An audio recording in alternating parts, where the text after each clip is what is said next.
Ngibingelele bazalwane egameni lenkosi uJesu Kristu. uJesu Kristu inkosi, Jesu Kristu inkosi. Lona okhulumayo Mhlengi Zondi. Ngifuna nje ukuthi ngike nginawe ukuthi ubani uMhlengi. Ngithule ubufakazi bami ngempilo yami kusukela ebuncaneni bami kuze kufike manje. Ezinye izinto-ke seloke ngasindizwa angakaze ngizithule zibe ubufakazi because benginakho nje ukwenqena nokuthi ngazi ukuthi ngiyahlambalaza uma ngikhuluma lezi zinto uqobo lwami. Kepha-ke kuNkulunkulu akukho okufihlakele, futhi uNkulunkulu ufuna simdumise ngakho ukukhuluma lezi zinto lezi thina esizibona ngathi ziwukuhlambalaza noma zehlisa isithunzi kuthina, kepha kuyena zulu udumo ngokuba zikhombisa amandla akhe empilweni zethu. Ngakho-ke sekuhambe kwafika ukuthi ukungcwele kumina akuvumi ngithule, ngokuba uma ngithula kusho ukuthi mina ngiyawaphika amandla kaNkulunkulu. Sifanele ukuthi uma sithi sisindisiwe noma siyasindiswa sibe nobufakazi ukuthi sisindiswe kuphi kanjani, ukuze amandla kaNkulunkulu abonakaliswe nokuthi yakhazimuliswe ngabo ubufakazi bethu, ukuba impali iyafakaza ukuthi banqoba ngegazi lewundlu nangobufakazi babo, ukuba bakuthandanga ukuphila kwabo kwaze kwaba sekufeni. So-ke namanje ngiyambonga uNkulunkulu ngempilo yami because kuningi yangenzele kona nangivikele kukho kuze kufike lesikhathi engikusona njengamanje ukuba sengimazi ngokweqiniso. So ngokuzalwa ngizalelwe eMlazi ehostel akuthiwa ke-17. Kuma wami siba u5, sonke sihlukene ngobaba. Siba u6 kuma, abafana bawu4, amantombazana awu2. Intombazane yokuqala bese kuthi mina ngiba owesibili. So indlela engizaleke ngayo yaba nokuphithana ngendlela uma ngithola ngayo, ngoba wayehlala nobaba kamfowethu lo olama mina, kepha-ke walala nobaba ekusitheleni. Mina bengazi ukuthi ubaba ozala mina nomfowethu siyalamana, sisalo baba oyedwa. So ekukhuleni kwethu-ke sikhulele sihlala lapho ehostela saze sabadala, kepha-ke kusukela ebuncaneni bethu ngizochaza nje impilo indlela esikhule ngayo ibingekho lula, ibingekho mnandi, futhi nothando leqiniso into ebesingayazi, ukuba sikhule endaweni lapho besingewona umndeni, singenayo ubaba nomama behlala ndawonye, kepha yonke into beyenzeka ngendlela eyenzeka ngayo, nendlela besithola ukudla ngayo beyingemnandi. Engangokuba ngisho uma ubekhuluma izinto ezinzima. So uma ukhule kanjalo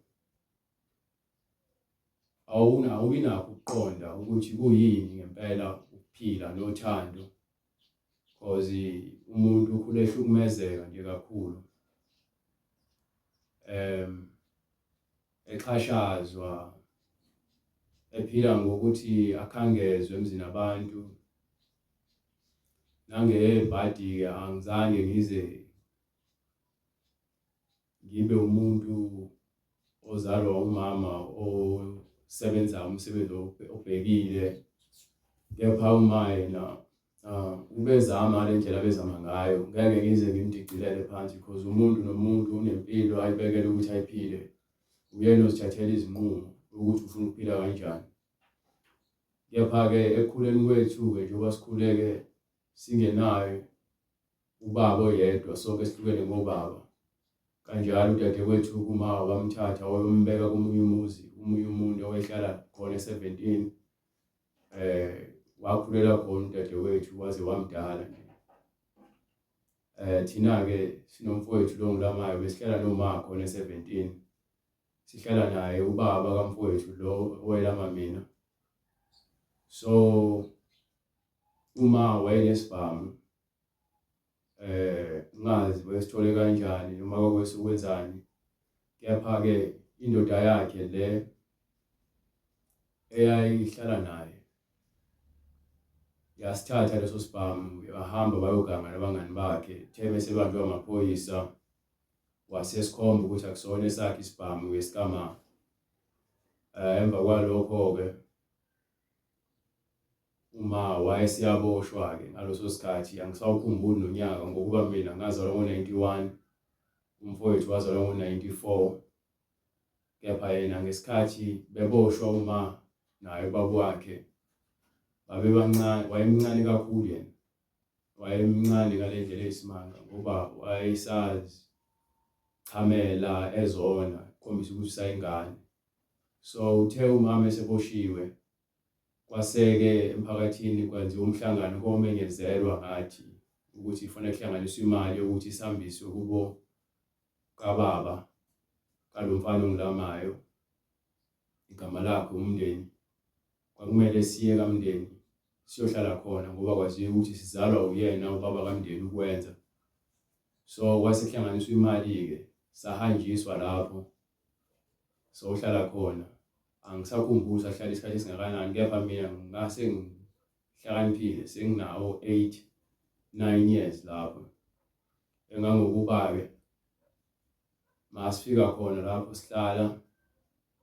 sahlala nomfowabo kababa kalofana olama mina, ewumuntu ophuzayo. Lesalukwazi sakhona kwakuthiwa uMamdluli kwaNongoma. Saya kwaNongoma, safike sahlala khona kwaNongoma. Sitheme sihleli khona kwaNongoma,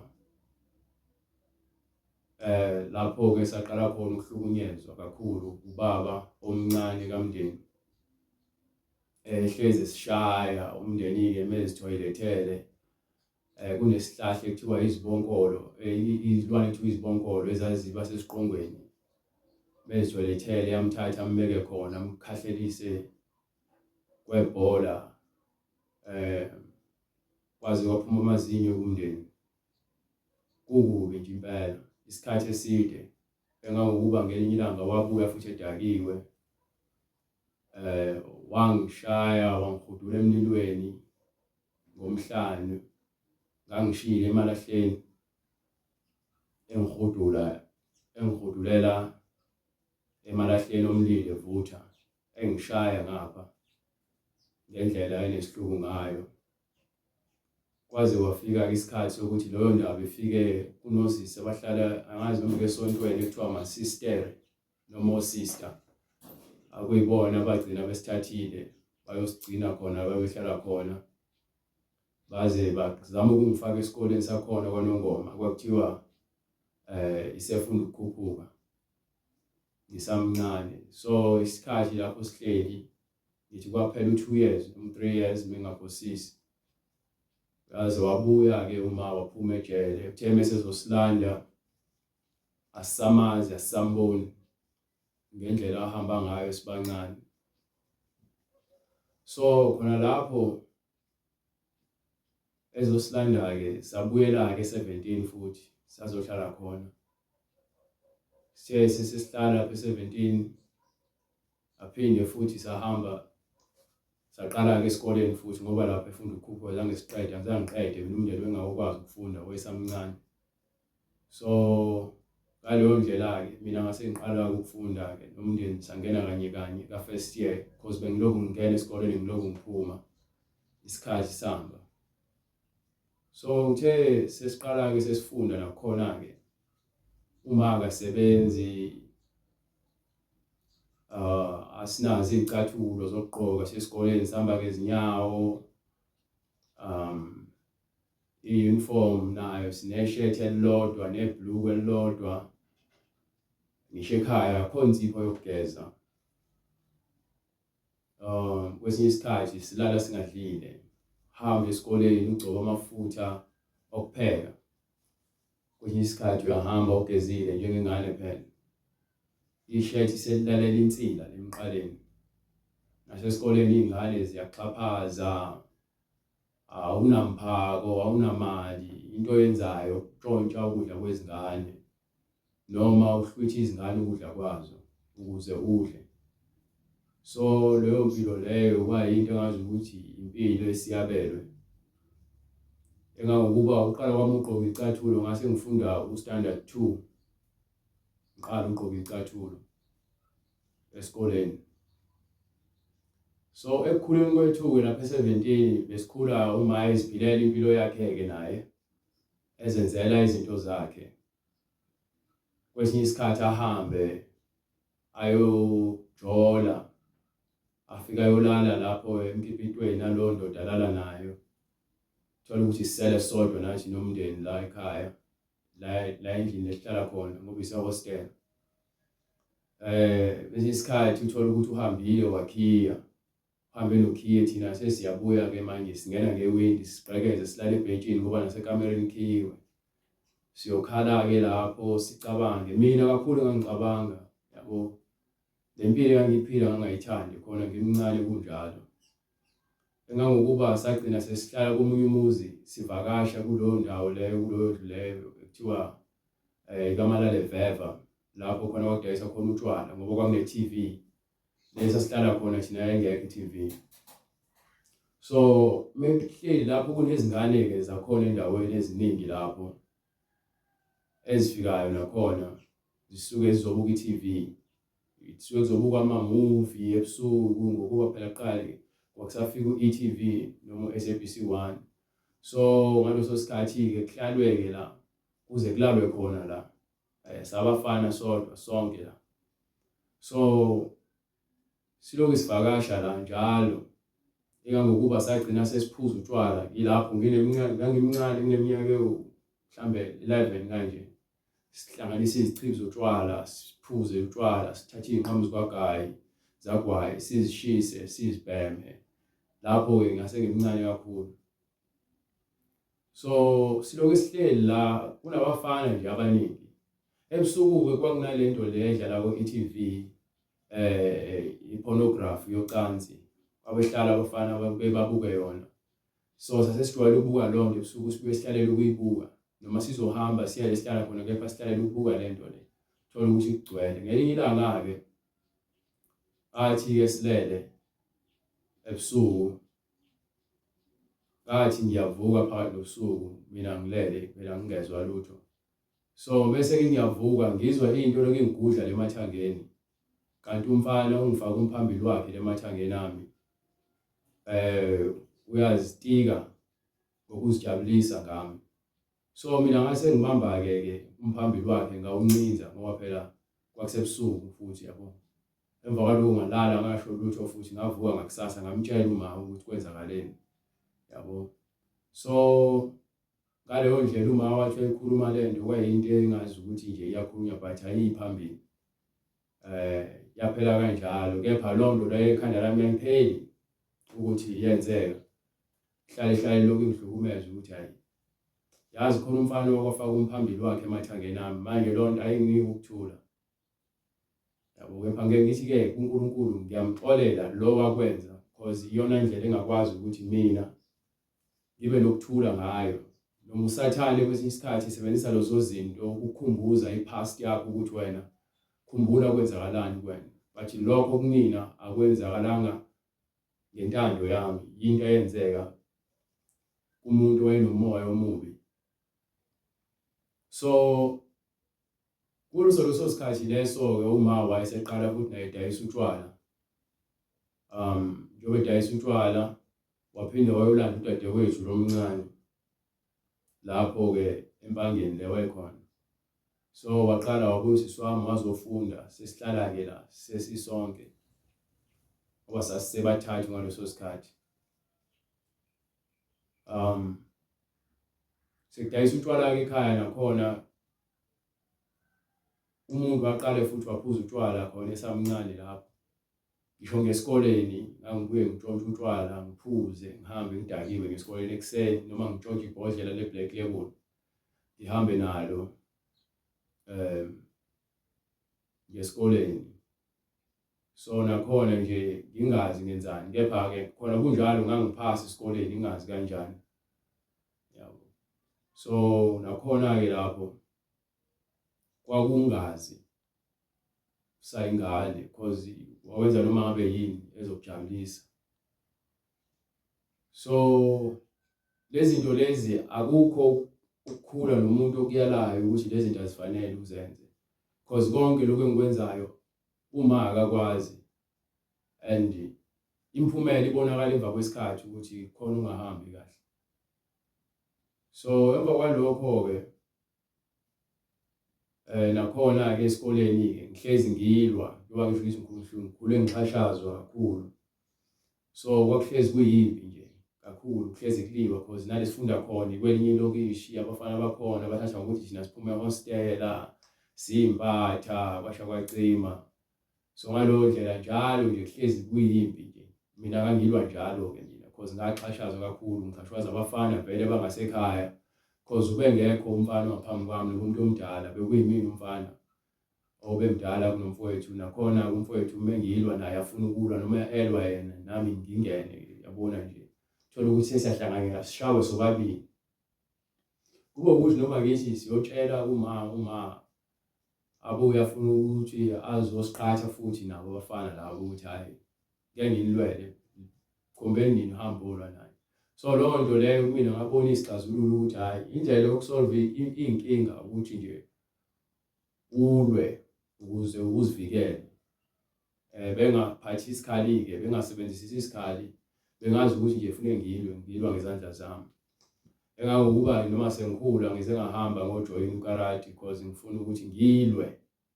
Umuntu bengibhedela nje kufanele ngilwe, ngimshaya. Ngisho intombazane bengiyishaya esikoleni kakhulukazi because esikoleni ile khona abantu behlangana khona bedelelana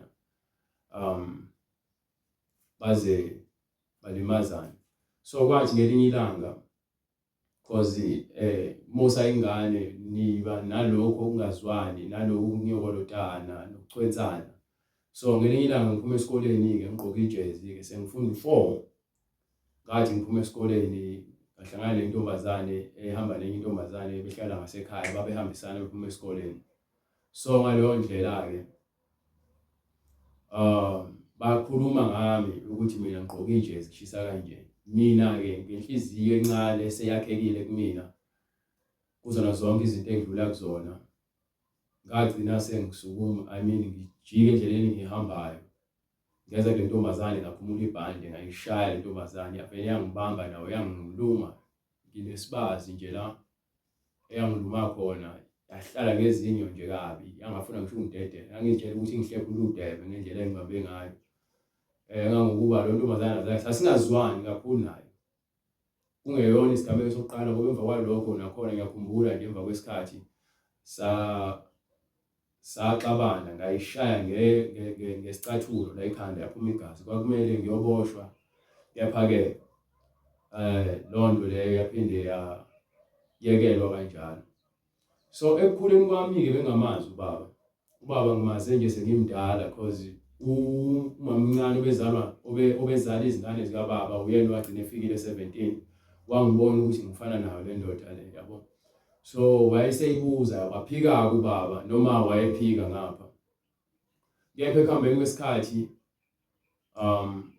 lo muntu lo mehlangana nami emgaqweni ephuma emsebenzini, ungifica ngidlala emgaqweni, angibuza ukuthi uzalo ubani, ngimtshele ukuthi nguzalo ubani, ngubani, adlule futhi azijulele, yabo. So leyo nto leyo ngathi ngiyabona yena uma omncane lo esengibize sengiphakela nazo lezi ngane ezinye ezizalo kuyena ubaba. So mina ngingazi kwenzakalani ukuthi why ngivele ngibizwe kuzodliwa yabo. So ngiloko ngitshelwa kancane kuthiwa nangu ubaba wakho yabo, ngingana uma uyaphika-ke ngapha nangapha futhi uma mncane ebhebhethekisa le ndaba. So ubaba naye mase efica sengibiziwe ngapha athuke yabo, aloke angangikhulumisi futhi izinto ezitheni yabo. So indaba izihamba igcine seyifika emakhaya ukuthi hayi bo ubheko unendodana eThekwini lapha ehostel ehlala khona, igama layo Mgabadeli. Ngangizwa Mgabadeli-ke ngisakhula because ubaba kalo mfana olama mina ukwenza wabe ngibiza ngodladla umdlali webhola. So kwase kuthiwa ugcina sekuthiwa Mgabadeli. Mina-ke igama engangiqanjwe lona ngizalwa uma enginike lona wayethe nguNtando Nelson. So ngikhula nje ngaziwa nguNtando Nelson. Esikoleni ngaqale ngabiza uDlamini, ngashintsha esikoleni ngaphuma kuDlamini ngeza kuNgwazi, ngaphuma kuNgwazi ngeza kuGasa, ngaphuma kuGasa ngagcina sengibiza uZondi because sengazi ubaba nakhona sebehlanganile baxoxisana bagcine bevumelene ukuthi hayi ingane ekaZondi. Kepha uma wathi ethandana naye ubaba wayethandana nobaba kaMndeni, walala nobaba babentshontshana, kusho ukuthi ngaphuma kanjalo. So kwawukuthi ngiyafana na ubaba futhi ayikho enye into angangiphika ngayo because yonke into nguye.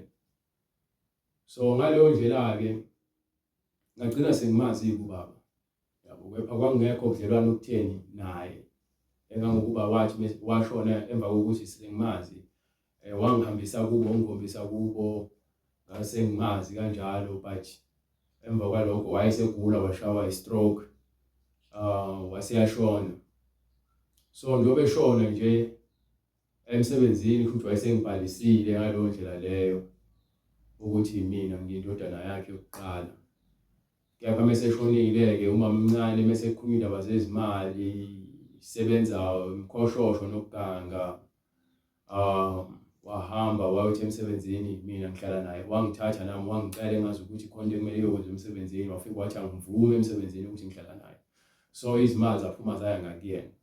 Kepha-ke lokho akuzange kube inkinga. Ukwaba inkinga ukuthi mase ziphumile izimali futhi manje sengiyabandlululwa njengomuntu ongazi ukuthi mina angibongi lokho abangenzela kona, ngoba ngikhumbula wangithengela iy'mpahla zesikole, angazi ngathini kodadewethu laba esasizalwa nabo sebancane futhi babuye bamtshela emva kwalokho wathi akasafuni ukungisiza, kwawukuthi useyangibuyisela eceleni ngaleyo ndlela.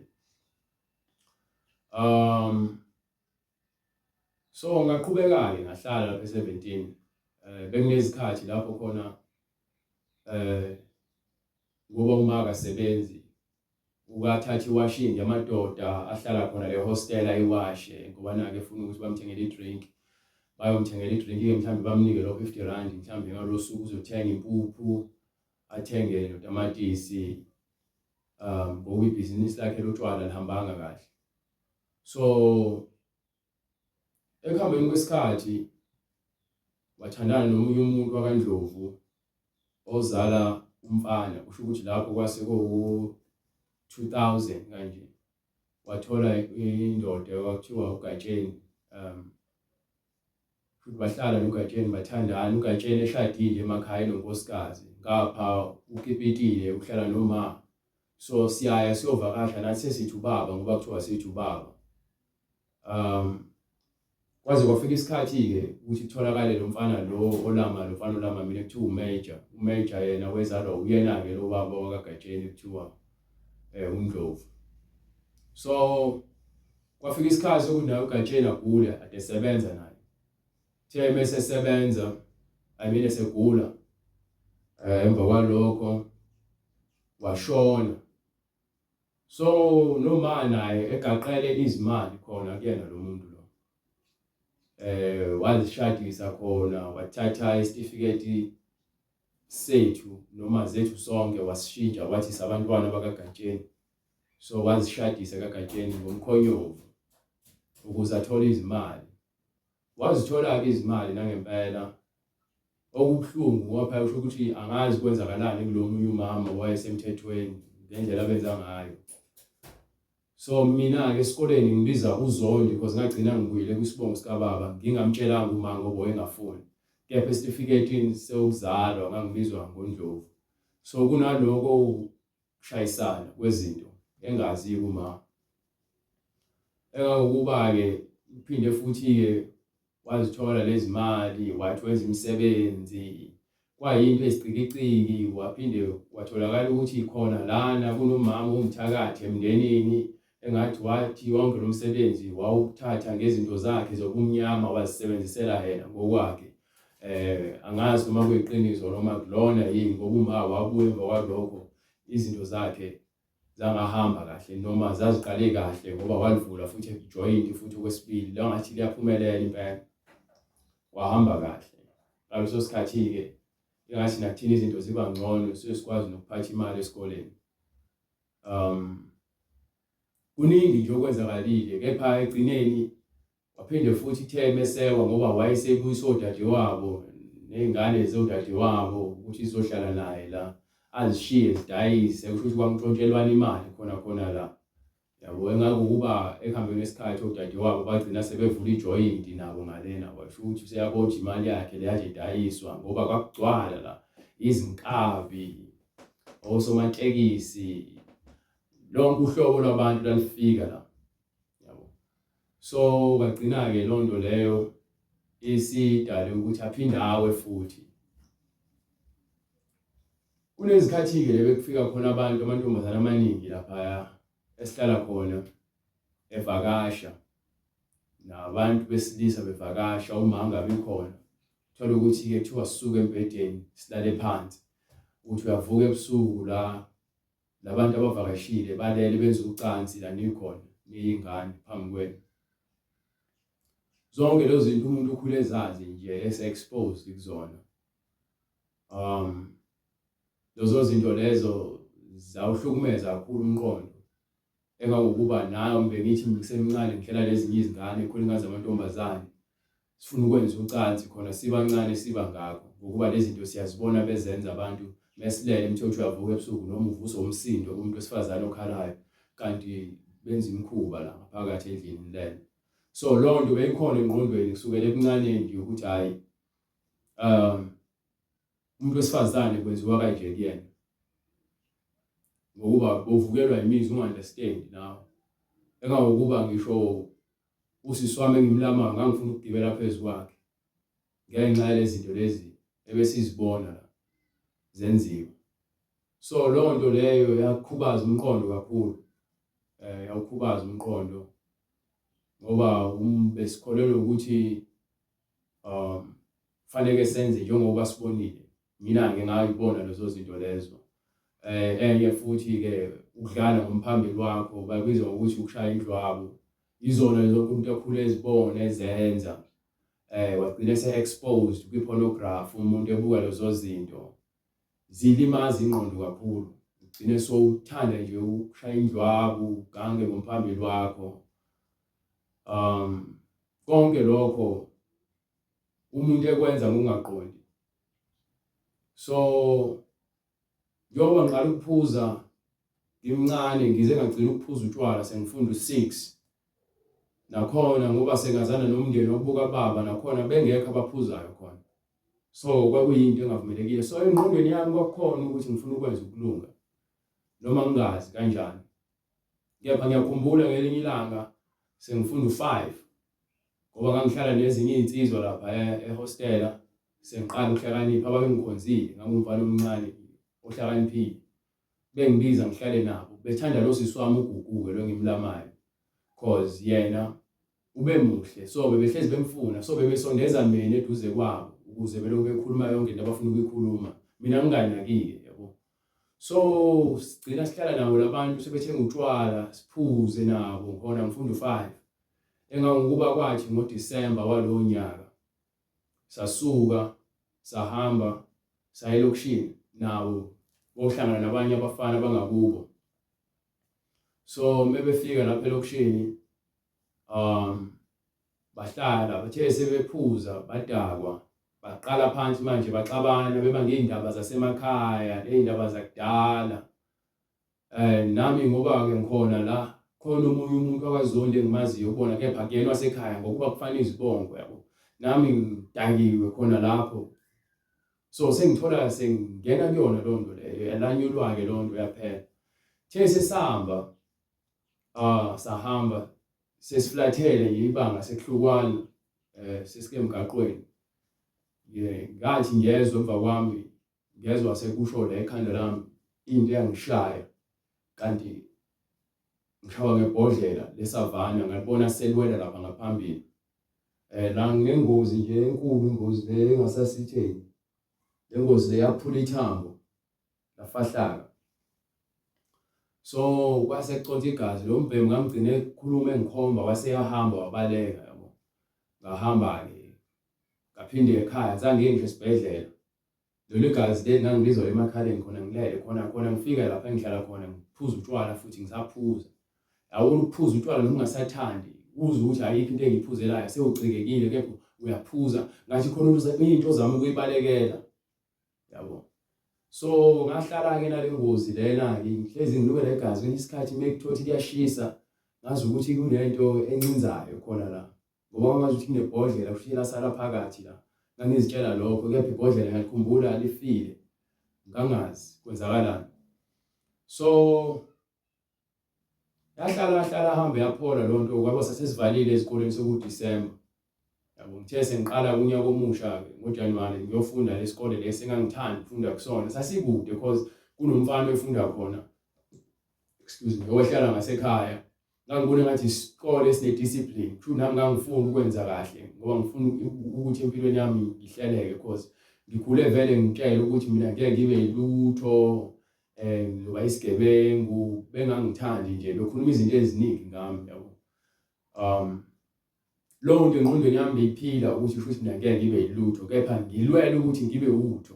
So ngangihlezi ngibona labafana abawu2 behlezi bebuya esikoleni njalo late bona ngithi kusho ukuthi isikole esiright lesi ngoba bona babuye emva kwezinye izikole seziphumile.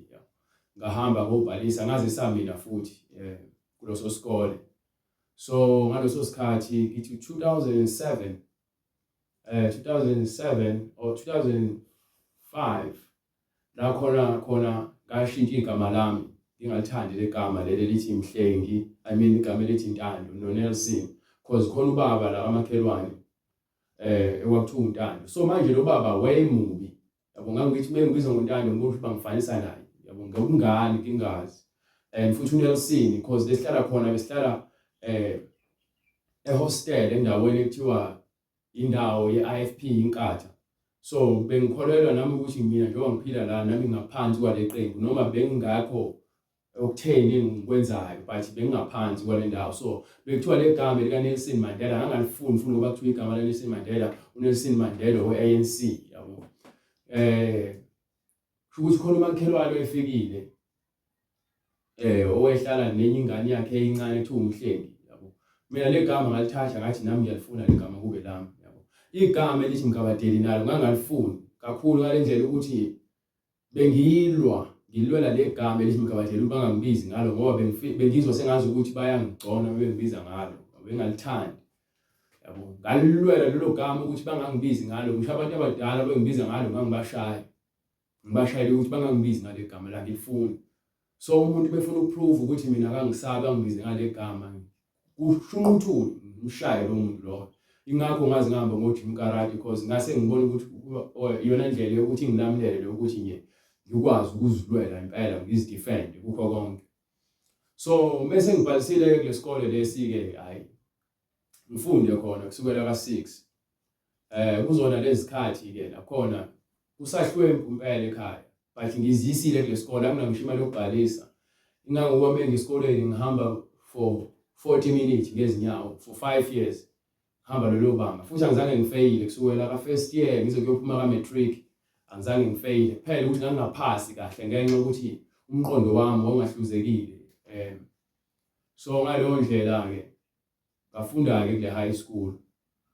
Bengifunda khona nakhona kunezinto zakhona ezenzakalayo because awuhambe awunayo imali yokudla awunakho ukudla ekhaya ubesikoleni kubi nje kumuncu. But-ke ngomusa kaNkulunkulu ngokuba konke lokhu kwenzeke ngamandla akhe ukuthi kwenzeke kuze ngifinyelele la. Kuningi engikushiyayo ngemuva engakuchazi, but okunye uNkulunkulu evumile mhlawumbe ngiyobuye ngikwazi ukuphefumula ngokuba kusamlando ubufakazi bami ukuthi ngiqhamukaphi kahle hle ngubani. So ekufundeni kwami esikoleni bengingananga ngisho imali yokhokha i-school fees unyaka wonke. Izicathulo bezama ukuhlanganisa ngicele nginikwe, kwakhona othisha ababonayo i-potential, abanye bafake bangisize lebesiza khona. So ukuba ngaphasa ka-6 ngaya ka-7 ngathola abangani esikoleni, ngithola ukuthi isikhathi angisayi ekhaya ngenxa yendlala, ngivakashe kulowo muzi ngilala, ngithola ukuthi sengathi ngifuna ukuhlala khona ngenxa yokuthi khona ngiyakwazi ukuthi ngithole iplate lokudla kuseduze esikoleni. Kepha uyabona futhi nakhona ukuthi ngathi umthwalo, yabo. Khona uma azama dayisa umgxabhiso, waze waya esikoleni wayeyofundela ukuthunga, but still akukho into established ngoba wazama impela yena. Ukuthi isimo sokuthi naye ezinye izinto wayengafundisekanga ngazo zazimenza ukuthi angakwazi uku-establish ibhizinisi mase alimise. Lokho kwenza ukuthi konke akwenzayo kuphelele endleleni abuye akhathale. So sengiqedile ukufunda, seyiqala phansi inkinga-ke before ngiqeda ukufunda ka grade 10 no grade 11, sengifuna ukushintsha-ke manje isibongo sami kwisitifiketi lesi esibhalwe phansi because sengibona ukuthi ka-matric sekuyakhulunywa ukuthi ngeke uze ubhale u-matric ungenayo i-ID. So mina ngizama ukushintsha-ke isitifiketi lesi uma asikhomba kaNdlovu ngoba mina esikoleni ngibiza uZondi. So ngaleyo ndlela-ke kwathatha isikhathi ngoba ngabhala u-matric ngaphandle kwe-ID because i-ID yayiphambene nesitifiketi. I mean igama lami laka-matric laliphambene negama eliku-ID because kwakuphoqa ukuthi ngishaye i-ID ngoNdlovu bese ngiyayishintsha. Bese ngiyishintsha nayo i-ID yathatha isikhathi ukuthi iphenduke ibize uZondi. So manje-ke ngalinda nami ngabhalisela kwi-university phela, ngiyachazela ukuthi hayi ngilinde i-ID yami njengoba isitifiketi isibiza uZondi, ngifuna nami ukuyofunda. Bayichitha loo nto leyo, i-ID ibiza uNdlovu, isitifiketi uZondi, ayihlangani le nto le. Noma ngihambisa i-affidavit ayihlangani le nto le, yabo. Hayi ngiphase ku-matric-ke ngiphume esikoleni. Lapho-ke ngesikhathi ngisenza u-grade 10 uthisha wesifundisa i-drama noku-actor esikoleni. So mina ngumuntu oyethanda ukubhala-ke because ngangibuka izinto ku-TV, ngibuka izinto ezahlukene zemidlalo, ngithanda ukubhala iy'tori nami ngizenzise abafundi, sipractice senze. Uthisha wesifundisa wabona i-potential, wangi-introduce-a komunye usisi owayefikile ezosenzisa i-workshop esikoleni ukuthi sifunde ukwenza izinto zakwa-acting ne-drama ezihlangene ne-body movement. So wafika wamchazela ngami nesimo sami.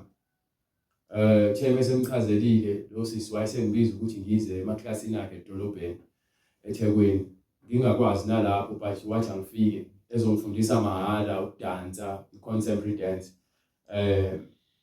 Wangithatha-ke lo sisi-ke ngaya khona, ngithe sengifika khona lo thisha lo engi-introduce-ile lo uMiss wayenginika nemali ye-transport ukuthi mengiqeda ukufunda after school ngihambe ngiye lapho. Ngifike lapha ngihambe ngiyofunda ngemigqibelo ngiphinde ngiye futhi ngiyofunda ukudansa, i-contemporary dance, nemidanso efana ne-ballet. So emva kwalokho-ke lo sisi lo athi yazi wena ufanele ukumodela, yabo.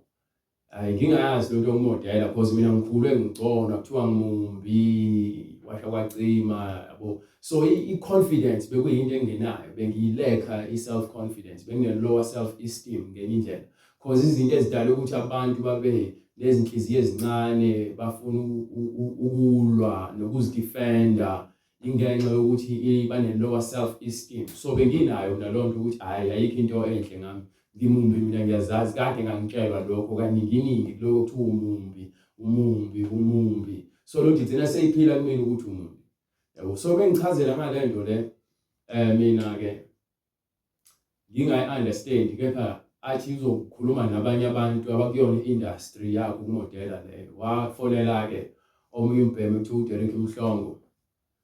uDerek Mhlongo yena wayeno-connection, so yena wangibona, wangithanda-ke naye, wahamba wayongikhombisa enye i-agency, but wangangishiya kuleyo agency, wangigcina ngaphansi kwakhe, engangokuba yena kube sisebenzisela for ukuthi yena azuze, besibiza asebenzise lo msebenzi, asitshela ukuthi-ke i-exposure asikakazi uhola yabo, asinika imali encane yokugibela. So ngiyakhumbula-ke i-fashion show yokuqala engayenza enkulu yayiseThekwini, ngaseShaka Marine, lapho khona engaqala khona ukubonwa abantu bengincoma ngingazi mina yabo. So nalapho futhi angiholanga, wanginika imali yokugibela ukuthi ngiphinde emuva ngihambe ngiye ekhaya. So ngaqala lapho-ke sengiqedile isikole ngingesazi ngizokwenzani. Nginesiphiwo-ke sokuthi ngikwazi ukugunda abantu. Lo nto ngiqale ngisamncane, lo ngikunda ngo-R5, phinde ufe umshini because kwakule mshini yo-R25 ngaleza zikhathi A5. So manje ngicabanga ukuthi ngizokwenza njani.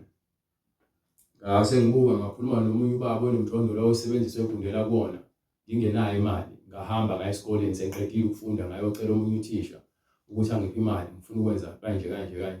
Wangipha, ngifanga ngipha u-R200 noma u-300, ngisakhumbula.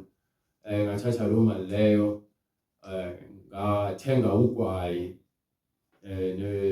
ne-light, ngadayisa ugwayi, ngathenga nomshini, ngafuna ngaqale ngagunda futhi nakhona.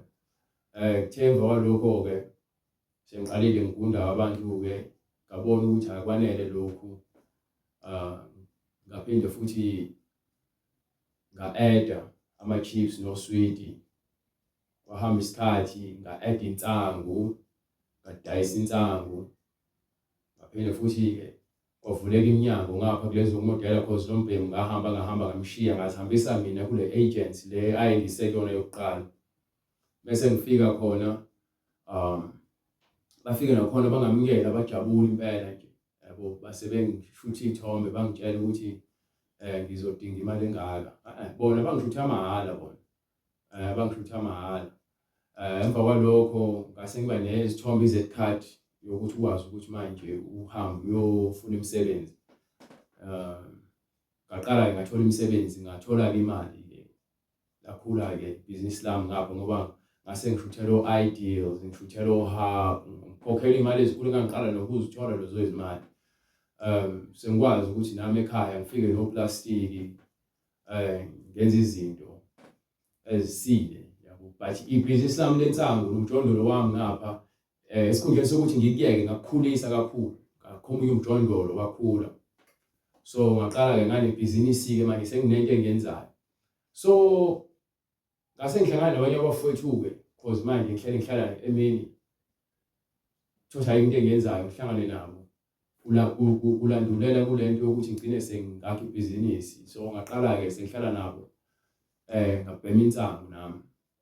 Ayibhema insangu, uqala kwangibhema insangu kwaku-2012 or 2013, qala nje ukubhema insangu cause insangu ngayibhema kanye ngisamncane, nakhona yavele yangihambisela ingqondo, so angiphindanga ngayifuna. Kophinde okwesibili ngadla amakhekhe anensangu, sesiqeda umatric esikoleni nabanye abafana, nakhona angihambisela ingqondo ngoba ngafika ekhaya kuthiwa ngafike ngadla, ngagcoba isinkwa nemayonesi, ngihleka ubala ngadla. Emva kwalokho ngalala, ngayithi ngangilele mina mhlawumbe 2 hours, kuthiwa ngalala 48 hours, ngalala 2 days. So ngayigcina lapho-ke insangu. Kuthe semva kwesikhathi-ke izinto zingahambi kahle-ke, ngihleli nalabafowethu laba, ngagcina ngibhema. So ibhizinisi lami lonke yenzeka mina sengingenile ensangweni, ngiphuza newayini, ngibuye ngihlale nabo cause utshwala ngangibuyekile kusukela ka-6 ngize ngaqeda isikole. So emva kokuthi sengiqeda isikole ngaphinde ngaqala phansi futhi kule pattern le yokuphuza utshwala. So ngabhema-ke manje insangu ngoba ugwayi ngangikude nawo ngaso sikhathi, lokho ngibhema insangu ngoba sengiyayidayisa futhi ngihamba ngiyi-order, sengithenge lo mshini wama-fried chips, ngiyagunda abantu, ngibuye ngifake umgxabhiso yabo nje manje sekuyinto engazi ukuthi iyaphambili.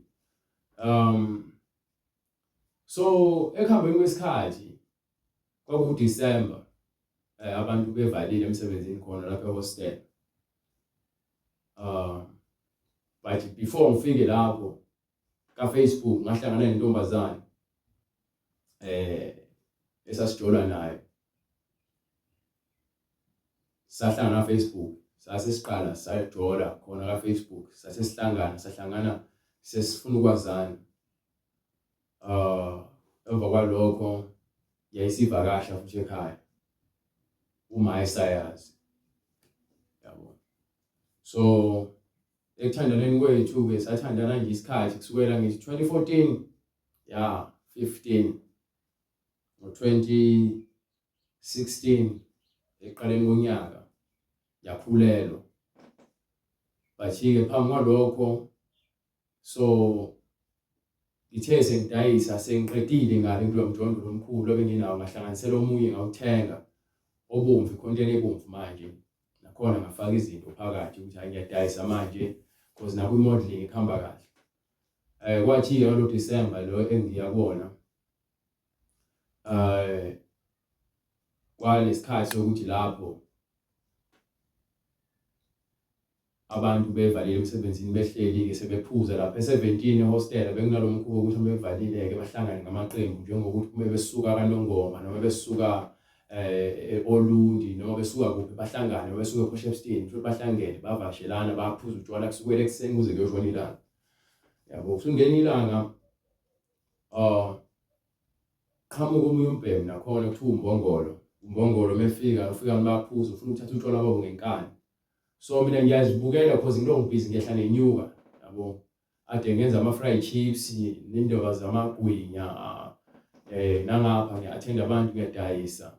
So lo mbhemu ngimbone exhaphaza abantu uphethe ikhesi lika-BLM ukusakaza abantu ngayo abashaya, mina ngimkhuze. Ngithe ngimkhuza lo mbhemu yena abuye agolozele mina-ke ngimyeke ngiqhubeke ngokwenzayo, yena ahambe uyokhuluma ngami ngoba vele le ndaweni ngiyaziwa ukuthi mina ngumuntu oshayayo, yabo. So unalo lolo lwazi noma engazela kude, kepha unalo lolo lwazi lolo.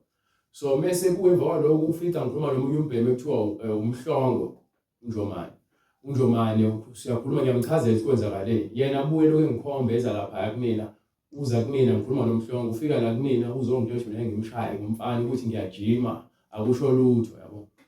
Mina ngamtshela ukuthi yazi kutshele ngeke kuphele ngisho 2 minutes phambi kwami, umile phambi kwami, yabo. Futhi akakholwanga yena, yabo. Ngase ngimshaya ngopiti ngampheqa wawa, ngase ngamgxoba akuphelanga ngisho-ke iminute bangilamula basibuyisela eceleni. So wayesehamba-ke mina ngasala le shop-ke ngaphakathi ngadayisa-ke, wahamba yena because bese nginemjondolo owuthunga ngale ngaphesheya ngiyagunda ngapha ngidayisa amagwinya nama-fried chips nazo zonke izinto zasesitolo. So ngivakashelwa abantu, sebehambile abantu abayibonile le nto le, sengisele ngedwa. Manje nange seyahamba lo mbhemu lo uyabuya, ngibona ehamba eqhamuka nebutho labantu abaphethe izinduku, imvubu, obhushu, imbazo, yabona nje ukuthi kuzoliwa la. Abantu abaningi abanye behlezi emotweni, yabo. So mebehla labantu kanti khona umuntu omude okuthi uSifiso wakhona ungazi ukuthi uyena ungathi ukapteni kubona, uyangazi ubizwa ngomncadi. So lo mbhemu lo mefika ufike ulindele ukuthi uzofica abantu abashaye lo muntu because uthe mehamba wabatshela ukuthi ushawa abantu khona bezoza bebaningi, yabo.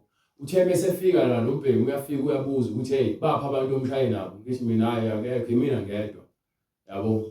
Athi uwena futhi, yabo, abone ukuthi uyangazi, yabo. Athi uphumele ngaphandle sixoxe, yabo. So manje wabuya abantu kwayinqwaba manje sengigungiwe la ukuthi hayi ake ngichaze bapha abantu engimshaye nabo, ngiyamtshela ukuthi ngiyachaza ukuthi kwenzeni.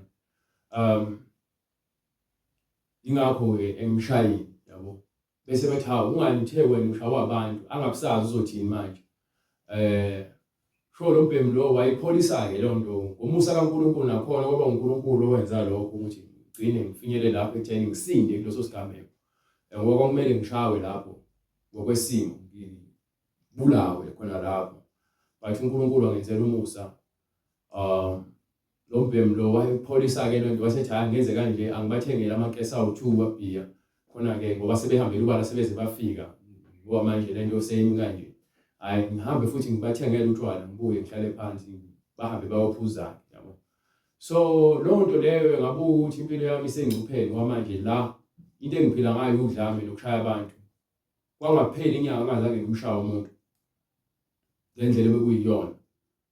Hayi ukuthi besilwa like bengimshaya umuntu mina yabo. Hayi ukuthi ngiyachoma but izinto ebezenzeka lezo ukuthi mina bebefuna ngisho ukungiqasha ukuthi ngibe inkabi, bebefuna ukuthi ngihlangane nabo bantu bengiphathisa izibhamu zabo yabo. Kuningi okwenzakalile kahle hle. Abanye bebefuna ukungiqasha ukuthi ngiyokwenza imisebenzi engingcola emadeni yabo. Kepha uNkulunkulu wenza indlela ukuthi lonto ingenzeki. So ngihamba kunesikhathi ke ngithe ngiyabuka ukuthi okay ngoba sengimithisile ngapha. Njoba ngimithisile ingane isakhulelwe. Sixoxa ke intombazane ukuthi kufanele ngizame impilo engcono because nami kuyangihlupha ukuthi angithathani ukuhlala lapha bengihlala khona e17 bengasakufuni. Ngagcina sengithi hayi angixhumane nabanye abafowethu ade simodela nabo behlala town mina bengihlala elokishini ehostel. So ngaleyo ndlela ngamfonela omunye umfowethu yena wayesehambile waye Cape Town wayeloku engitshela sami se-Cape Town mina ngangihlezi ngibheka ukuthi ayibo kanjani imali engenayo le mali engenayo ngibone ngathi incane ngeke yenele yabo because angikwazi ngiphume phela vele kwase hostel ngiyohlala kwenye indawo. So ngithe emva kwalokho ke sengibona izinto sezishubile ukuthi impilo yami ayifanele ukuphilwa la. Ngase ngihamba ngamfonela ngakhuluma naye wathi angize Cape Town indawo ikhona uzongihlalisa khona until izinto zami ngihlanganise. So ngahlanganisa ke imali ukuthi ngiqongelele ukuthi hayi ngikwazi ukuhamba ngiye Cape Town. Manje sengihamba ngoba sengimshiya lo muntu wesifazane ukhulelwe ingane esikhahlele esiswini.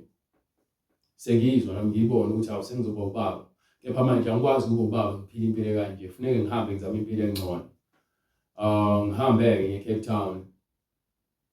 Ngisanda kuhamba ngasahamba naye ngomthengela impahla zengane ukuthi mesizalwa sahamba saya Pep kaMnyandi ngiyakhumbula sithenga indisho yokugeza neimpahla zengane encane ngoba wayeseshilo ukuthi umfana wangikhombisa futhi isithombe bathi x-ray ngabona i-x-ray.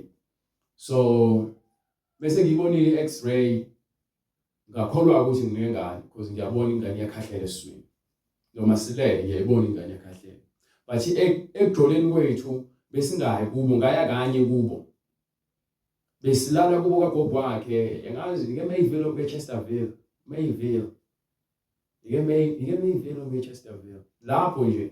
So bese ugogo wakhe ehlala khona wayeseshonile. So ube ehamba eyohlala khona kuthi ugada umuzi kanti nami uzongibiza siyohlala khona. Sigcineke lapho ke sengazi ukuthi thina indoda nenkosikazi sesidlala ndawonye. So lo umkipito lo wahamba phela because mina kumele ngihambe eCape Town futhi naye uyangiphusha ukuthi kufanele ngihambe yabo. Alithola ke ithikithi ke hayi ke le bus ngagibela enter Cape ngaye Cape Town.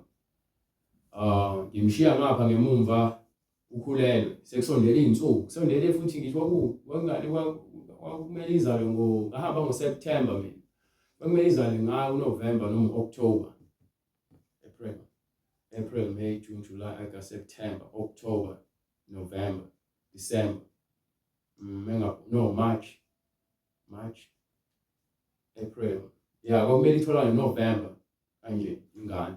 So mengifika eCape Town ngahlangana naye umfowethu lo engizohlala naye wayese ngazisa kumfowethu omunye ekuthiwa uZulu uBright mazi njengo Bright ngiqala ukufika eCape Town sahlangana naye ejimini eVirgin Active wayesezwile ngami yabo. So uBright ke qala ukungibona nje wangikhonza kusukela lapho so kwakuthi ngihlala naye uAndile sesihlala khona omunye umuzi owayeqeshe kona ogadiwe omunye umbhemu wangaphandle. So naye lo muzi wayeshiyiwe ukuthi awugade eholelwa yena uyaholelwa ukuthi unabantu ahlala nabo agade umuzi, kepha futhi labantu ahlala nabo uyabaqashisa ukuthi bahole bamkhokhela imali yokuhlala la. So kwakunomkhoshosho omningi nalapho. So kuhambe-ke kube khona amahixi-ke, sigcine sesisuka lapho sohlala naye uBright, safuna indawo, sahamba sohlala kwenye indawo, saphinde sangazwana futhi nomfowethu u-Andile. Engangokuba u-Andile naye wayesefuna ukungisusa eduze kwakhe, ke uBright wangilwela ukuthi ngigcine ngikwazile ukuhlala nabo because mina ngangena option, ngangenandlela. Yabo, ngathola nje i-message komunye umbhebe engangihlangana naye eTown engitshela ukuthi kuzoba nendawo, kune-internship ezoba khona ka-Telkom, angihambe ngiyo kulo interview. Ngahamba ngayo kulo interview, ngafike ngakhethwa nakhona, ngahamba ngayofunda. But manje sengihambe ngaya kwi-agents, into ebengihambele i-modeling, but manje ngifuna nomsebenzi ozokwazi ukuthi ungiqhube because ngifuna ukucabangela isimo sengane, ngifuna ukwenza noma ngabe yini ukuze ngikwazi ukuthi ngibe stable ngendlela thizeni. So ekuhambeni lesikhathi ngithole internship nakhona ngala kwi-modeling, bathi angihambe ngiya kuma-casting for imisebenzi esuke ngifuna abantu abamodelayo. Yabo, uthola ukuthi-ke manje ngapha bafuni ngapha kulo msebenzi lo, nakhona ngiyahola kulo msebenzi, ngihola u-4,000 ngenyanga. So kulo 4,000 kufuneka sihlukaniselane imali ye-rent no-Bright kanjalo, kufuneka futhi ngihambise imali uma wengane. So manje ingane-ke yenzeka lento le after sekuthiwa ingane isizelwe, mina ngingakuthola umsebenzi. So bese ngikuthola umsebenzi, sengisebenzele ingane ukuthi manje ngisendele ingane imali. But manje kulo hlelo lokuthi ingane seyizelwe, sengifuna ukubona phela izithombe namavidiyo njengengane ekuthiwa izelwe futhi eyami. Yabo, ngachazela izitori eziningi ngokuba kusho ukuthi kwase kwambuleleka nezinye izinto ezamanga ezenzeka ngaphambilini. Kuze kuholele ekutheni kufike lesikhathi ukuthi kube khona zonke lezi story eziqhamukayo manje ngengane, because ingane ibegula, ingane yazalwa premature, ibidla amapayipi. Wangisendela izithombe wangisendela, kodwa manje lezi zithombe lezi mina ngingabi nakho uqondo ngoba ngikho eduze kwengane, ngibone ukuthi hayi izithombe kusho ukuthi iyona ingane le. Yabo, nami ka-Facebook ngiyapost ukuthi sengubaba, kwazi ukuthi nginengane ka-Facebook. So kuhamba isikhathi-ke ngoba ingane angiyiboni futhi iy'thombe angizitholi, ngithole nje izithombe ezimbalwa, kwase kuphela kanjalo, kwase ngivalwa-ke indaba yontuzana yendaba yengane. Yabo, so wagcine sengasethi akanafoni, yabo, ungasamtholi. Kepha imali ngithi ngayifaka kabili, ngase ngithi phela ngeke ngiqhubeke ngifake imali ngondla ingane engayiboni futhi ngekho ubufakazi. Yabo, hhayi, wagcina ngazi ukuthi manje kuyaxatshwana. Yabo, nami-ke ngagcwala umoya wobufebe phela-ke, sengiqala ukusa manje lapha eCape Town, sengazana namanye ama-models. Yabo, ngapha ka-Telkom ngigcine ngixoshiwe ngenxa yokuthi funeka ngikhethe phela ukuthi ngifuna ukwenza le modeling noma ngifuna ukwenza le internship. So mina ngigcine ngikhethe ukuthi ngizokwenza i-modeling, ngiphumeke lapha kulo msebenzi, ngaxoshwa-ke, vele ngaxoshwa nje kodwa ngabisabuyi. Yabo, so nakhona lapho kunemali engenayo, 4,000 uyangena njalo, kwazi ukuthi mina ngisasebenza ngoba ngixoshwanga ngokusemthethweni, ngoba vele wangixoshwa lwasisu kanjalo. Yabo, so le mali iyangena, ngina imali, busy ngihuqa insango ngapha. Sengihamba sengithola abanye abangani, sinoBright sithole indawo ekuthiwa ise-Centralville, ngase ngihlala naye u-Andile engasahlala naye lo ngangifikele kuyena. So sengithola abanye abangani abasha, abangani manje abazongiholela kwenye impilo, i-lifestyle entsha yase-Cape Town. Yabo, impilo yobumnandi yasebusuku, nami sengibizwa emaphathini manje ema-clubini. Yabo, ngapha amantombazana amahle awase-Russia, France, America, England, khona ase-Africa, Nigeria, abafana, same thing, kugcwele nje njengoba sama-models, kugcwele umhlaba wonke wama-models uzohlangana ne-Cape Town. So momodela nje uthathwa njengomuntu engathi uyi-celebrity. Yabo, so ubizwa emaphathini nje ukuzoveza ubuso bakho, ukuthenga utshwala, uhlale lapho, impilo yalana nje ubufebe nokukhanukana nezidakamizwa. Ngomusa kaNkulunkulu angaze ngize ngibheme uhlobo lesidakamizwa ngaphandle kwensangu nogwayi. Ngagcina lapho okunye nje angikaze ngikuthinte inhlobo. So ukhona lo munyama ngaqale ngahlangana nentombazane kaThinda akuthiwa gama layo bani sengikhohliwe eyase Switzerland yayifikile ivakashile eCape Town umngani wayo sahlangana kaThinda sasesenza iappointment yokuhlangana sathandana kanjalo saqhubeka ke sajola lo ntombazane naye futhi sagcina sesihamba sahlukana before sihlukane yahamba yona yaphinde emuva thembe esiphinde emuva eclubini ngahlangana nenye intombazane yaseCanada kwakuDelia lo wase Switzerland uArabelle lo wase Canada kukhona leyo misti leyo mina nje into engangifuna ukuyenza ukulala namantombazane amhlophe ngangithanda ukulala namantombazane amhlophe ngoba na ayengithanda amantombazane amhlophe abelungu babengithanda special abaphesheya yabo babezifela nje ngami hayi kancane so njoba sengimodela manje sengibonakala ke ku-internet ngibonakala emabhukwini yabona nje senginamvela nako TV so manje nje sengumuntu nami njengathi ngiyinto etheni yabo lokho kungigcwele ekhanda into engiyazi ukuthi manje eclubini kufanele ngibuye umuntu wesifazane bafune ngilale nomuntu wesifazane yabo so kwelinye usuku sengihlukene uDele sehambile because wayengibhalele ama message ke ngithuke ekhuluma konke lokho ngoba wayazi nangoma wengane nokuba ingane ke singenabo ubufakazi ukuthi ikhona ke uDele wayazi ukuthi nginengane wayengithuka ngayo ingane ngenxa yezinkinga zakhona la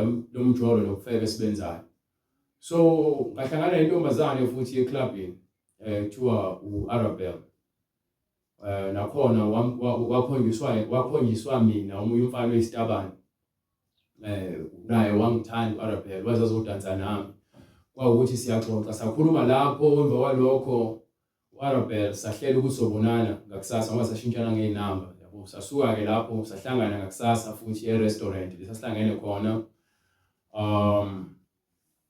sakhuluma ke saqala sathandana ke lapho ke yabo so ethandaneni kwethu ke sagcina sesilala ndawonye ngapha sengihlupha uBright manje mina sengiwuhlupha uBright because menginoBright ngangijabulile angazi yabo but nje kunalokho ukuthi ngazi ukuthi angamukelekile impilo engiyiphilayo ngaze ngakhetha ukulala phansi because angafuni ukulala ebhedeni naye because indlu yincane kwakumele sisharishe umbhede but mina ngangifuna ukulala phansi yabo nginalokho nje isicikiciki enhlizweni nje nokungaphatheki kahle engazi ukuthi because naye uBright uyazifelela uletha amantombazane ngithi ngiyavuka ekseni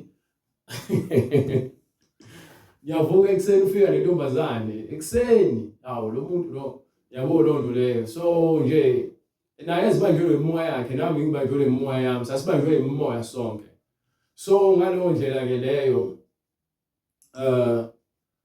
take suka lapho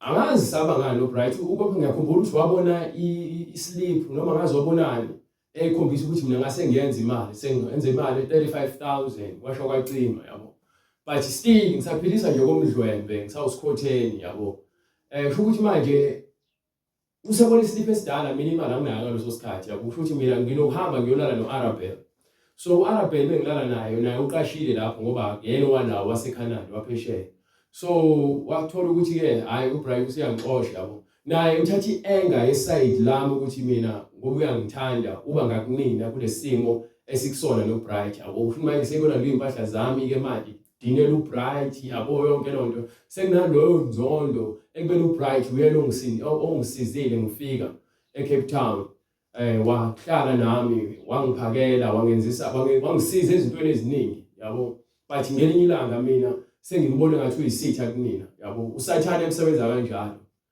mongenawo ukuqonda so usathane wayesengenile yabo engakuba naye izinto ezikhuluma ngami ngizingangizizwa sazingenza ukuthi ngimzonde ngiminyanye kakhulu yabo so wathi ngelinye ngoBright ethiwa ngibingelele emgaqweni ngamfofisa ngamthuka yabo lonto le ngenxa yeenge enginayo so sihlaleke noArabelle sijoleke kusamnandi emjolweni ke yabo nama umsebenzi amagig ngiyawathola so uArabelle ithenge isuku ngilele naye ngashuthi isithombe ngasiposta ke Instagram wasibona uYolanda lo engangithandana naye kangithi uma wengane wathola-ke ithuba lokuthi-ke aqhelelane nami kakhulu mayelana indaba yengane because ngangilokhu ngiyilandelela indaba yengane. So manje kusona leso sikhathi mina nginemali angisayisendi imali ekhaya kwaziwa ukuthi ngabe indodana yakhe eCape Town ivela kumabhukwini futhi ngabe phela isenda imali yindaba uhlupheka ingane yakhe ikhona yabo. So lonto leyo yangiphatha kabi yabo isikhathi uma eseshonile, but-ke uthe mesethola indlela yokuthi abaleke uma wengane ngokwazi kwami kwawukuthi sekuyavaleka communication ngayo vele noma ngisamsendela imali yokuthi phela ngodla ingane ngizoyenza kanjani ingane engayiboni futhi ingekho ngisho ukuthi ingane ngikhulume nayo futhi lo ngane njengoba namhlanje ku-2024 futhi ngabe unaba 2016, 2017, 18, 19, 20, 21, 22, 23, 24 futhi ngabe una 8 years umfana igama lakhe azomqamba sithi uMhlengi Junior. So angazi kwenzakalani-ke yabona u-Arabel wayesazi isimo because angaze ngifihle bengitshela ukuthi Arabel hayi nginayo intozane nginengane kanje kube ukuthi u-understand yabo. So Arabel sasizimisele ngomshado ukuthi ushada ngoba wayengithanda naye.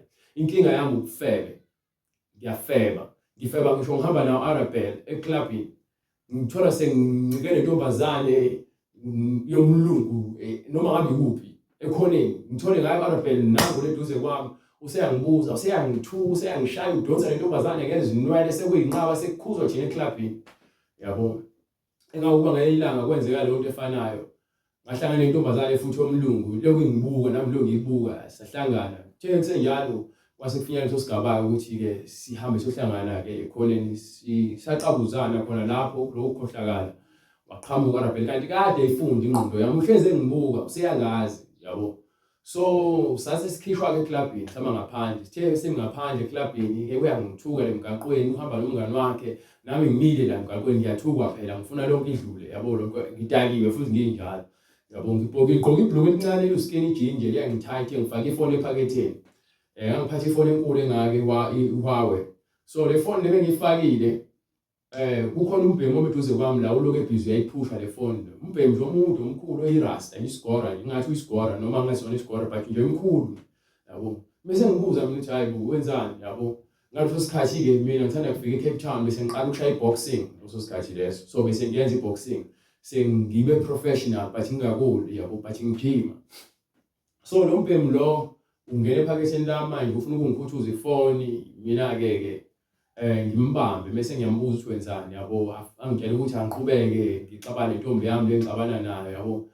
Yabona sengithatha le anger yalezi zinto ezenzakalayo eclubini kuzophumela ngaphandle nalo muntu lo. So ngiyambuka lo muntu ngiyamsayiza khona emkhulu kungaka ngambone ngathi mncane because ngamshaya ngesibhakela esisodwa emhlathini wavela waginqika phansi ngamgxoba ikhanda kwaze kwalamula amabhangi sabathi sibona yonke into. So lenzile ipoint yakhe asiseke isidingo yabo because ngangamyeki mina yabo because ngisaba nokuthi mkhulu phela mevuka lo muntu uzongilimaza yabo. So ingakho sengimshayela ukuthi nje angavuki straight yabo. Ngasuke emva kwalokho ngahamba-ke sahlukana-ke.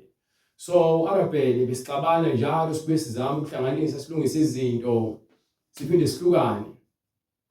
So kuhamba isikhathi ngihlangane nabanye abafowethu bakoKhongo yabo bangi-introduce kwelinye isonto labo.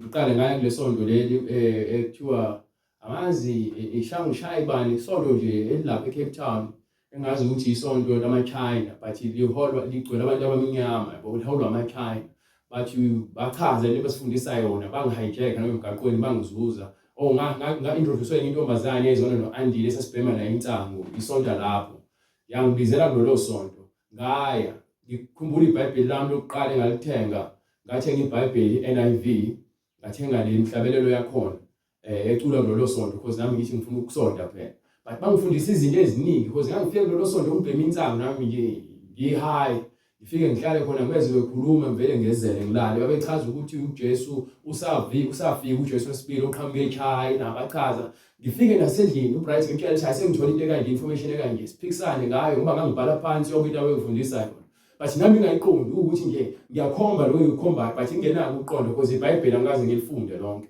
yabo.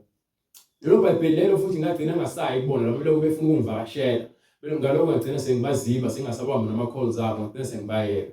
So manje-ke ngapha no-Arabel sihlezi nje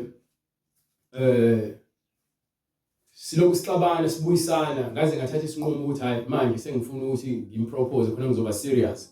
But inkinga mina no-Arabelle siyahamba siye clubini sobabili siyophuza, siye restaurant siyophuza, sihambe siye beach siyobanqunu sibheme insango siyaphuza. Yabo nje ngangithi mina impilo ke le eyabelwe mina because angikuthandi nami utshwala. Ngihlezi ngizizwa ngathi nje yabo benginemali ngithenga ivodka nje enkulu ngihlale nayo endlini ngiyaphuza ngingedwa hlezi ngibanga umsindo ngengoma ze-rap yabo. Ingakuba nami ngase ngifuna ukuba i-rap ngangizitshela ukuthi nje ngizoba i-rap star because ngangibhala izingoma kakhulu engibambile imimoya hayi kancane. So ukuhamba kwesikhathi sengihambile eBright no-Arabelle ngaphuma kuyena ngayohlala kwenye indawo ehlala ama-models kuphela nakhona lapho ngahlala-ke isikhathi yabo. So kuhambe kwami kwafika isikhathi kwaze kwafika lento ekuthiwa i-COVID. Meyiqala i-COVID iqala nje no-Arabelle sobabili eCape Town. So ufuna ukuhamba yena ukuze ezokwazi ukuthi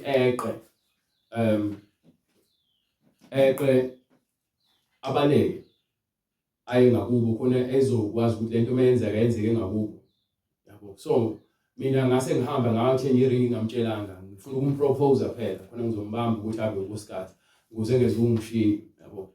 Ngathenga iringi-ke ngampropose wavuma wajabula kwamnandi kanje ngabatshela futhi abangani bami o-Andile ngoba uBright sesingasazwani naye.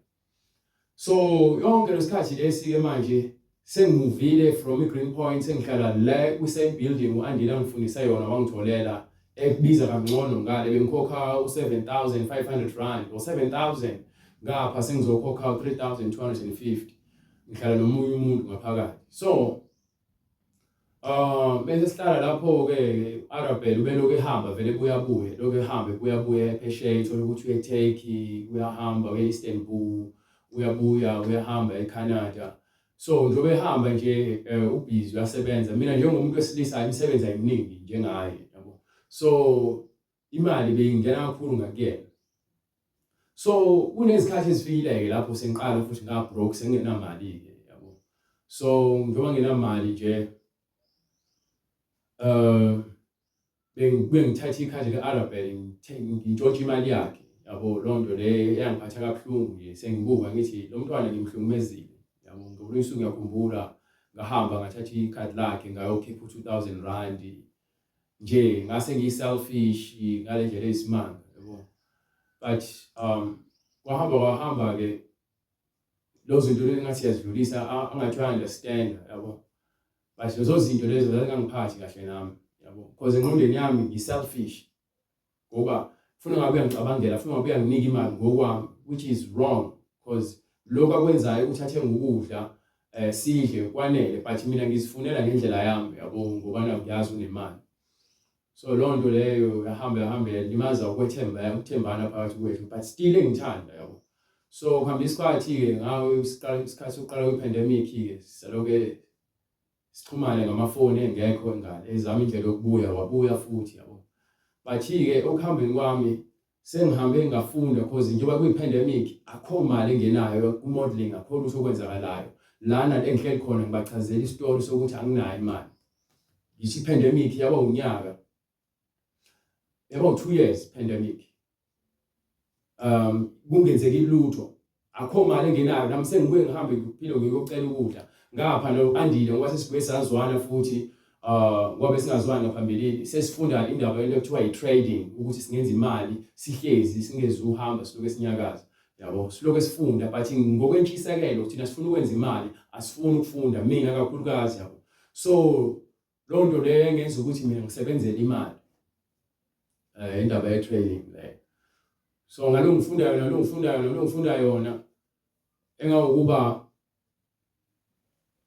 imali sasifana ukuthi uyayiflasha ngoba wenza izinto ngongaqondi nangomona nangokuthi nje ufuna ukuceba manje mawenza lento. I-trading into efundelwayo ufuna ube nokuqonda indaba zokuhweba bathi ukuhweba ngesizulu uthenga nini udayisa nini ngokwasemakethe ngoba kuhlezi kuveza kuthiwa emakethe ey'ndabeni yilo nto ekanjalo esuke siyenze ukuthi kunesikhathi lapho khona idola lizokwehla nawe futhi ungalithenga idola ungalidayisa lizokwehla ungalithenga idola no ungadayisa wenza njani. So menzokwehla idola nawe uyadayisa nalo, udayisa idola nawe lehle nawe. So menzothenga idola nawe uyathenga kwidola likhuphuke nawe. So iloyo nto leyo bekumele sifunde ukuthi sazi indaba yasemarket.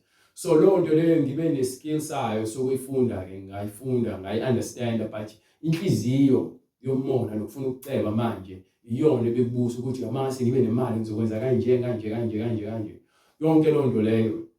So leyo nsila leyo yahlala kakhulu kumina.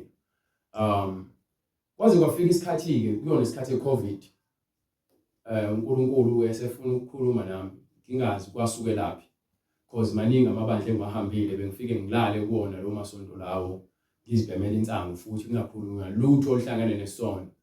So uthe sekuhamba isikhathi kwafika lapho sekuntswempu kakhulu, mekuthiwa untswempu sengihlupheka ngempela, ugesi anginawo, imali yerent anginawo, sengikwaleta imali ezala ku-51,000 iyaqhubeka futhi, yabo. So ngiqale manje engqondweni yami kwafika lesikhathi sokuthi ngithi kuNkulunkulu sengifuna ukushumayela. Engqondweni yami ngangizale indaba yokushumayela ngoba ngangithi-ke ngingenza ibhizinisi ngokushumayela, because ulalela abafundisi abaningi laba motivational speaker bekhuluma indaba zokuthi uNkulunkulu uzobusisa abasha kwacima, nami ngizitshela ukuthi ngingakwazi ukukhuluma kanje, yabo. But uNkulunkulu engangivezelanga lokho, yabo, wangi-expose, wangiveza kulabantu ukuthi ngabazi, yabo.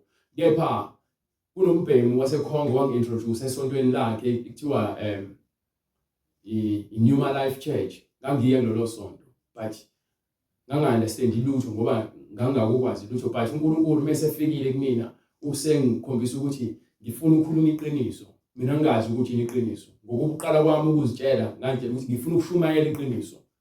Ngifuna ukufundisa ngeqiniso. Ngingakaze ngizwe ngimfundise iqiniso. So uNkulunkulu wangikhombisa labantu ukuthi obani abashumela ngendlela efunwa yimina, ngendlela yabo yasemhlabeni. Ngabazi babe ngimotivate kakhulu futhi ngizitshela ukuthi uNkulunkulu uzokwazi ukuthi angibusise mengenza lokho okwenziwa yilabantu, ngoba bakhuluma indaba ze-motivation, yabo, O.T.D. Jakes, Joel Austin nabanye abaningi aba-motivational speakers. Ngalo sikhathi ngiyayenza trading, ngiyenza imali, ngiphinde ngiyiluze imali, ngiphinde ngiyenza imali, ngiphinde ngiyiluze imali. Kwagcina sengasekho mhlobo indlela yokuthi ngiyenze imali because ithatha yonke imali. Ngagcina ngasenamali, yabo. So izinto zavele zabuyela nje back to square one manje, ngahlupheka ke straight. Apha ngisena ngisho imali yokudla, sengimcabanga eminingi ufuna ukuzibulala, yabo. So ngenza amavakashelo andile, ngathi ngiku-internet ka-YouTube ngabona omunye umfundisi eshumayela, yabo, ukhuluma ngalabafundisi mina kade ngibabuka, ugxeka imfundiso yabo. So mengithi ngiyabuka ngithi yebo kanjani, yabo. Mase ngifunda sengithatha iBhayibheli lami ngiyabona ukuthi lezi zinto azikhulumayo eBhayibhelini, yabo. So ngaqala ngamlalela ke lo mfundisi lo, ngamlalela nje isikhathi, ngithi kwaphela 6 months ngiloke ngihlezi ngimlalele, ngilalele futhi iy'ntshumayelo zakhe ezindala.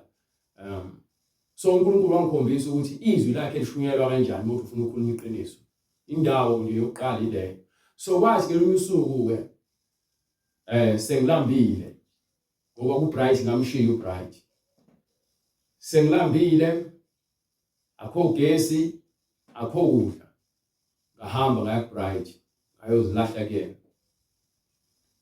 Mengizilahla kuBright wafika wanginika imali, wanginika u-450 ukuthi ngithenge ugesi, ngathenga nokudla. So ngaleyo ndlela ke saqala sazwana noBright futhi, yabo. Kanti kuzofika futhi uArabel ngazolo isikhathi, yabo. So uArabel useyabuya usekuya phesheya, sesiyahlangana futhi engiyaphinde ngiyamsondeza kuBright, yabo. Ngifuna kuphela yonke lento eyenzeka. But engqondweni nami akukho ikhona uqondo okuningi, yabo. uBright ngiyathola ukuthi umuntu wayekholwa ngendlela ayeveza ngayo, enolwazi ngayo ngendaba zokukholwa, but mina indaba yokukholwa nje ngangayi-understand inhlobo. So kwaze kwafika isikhathi lapho Bright ngicela ngikuma battery. Kwaze kwafika isikhathi lapho khona ukuthi uBright naye ngimzwise lento engayizwa, ngimzwise lento engayizwa.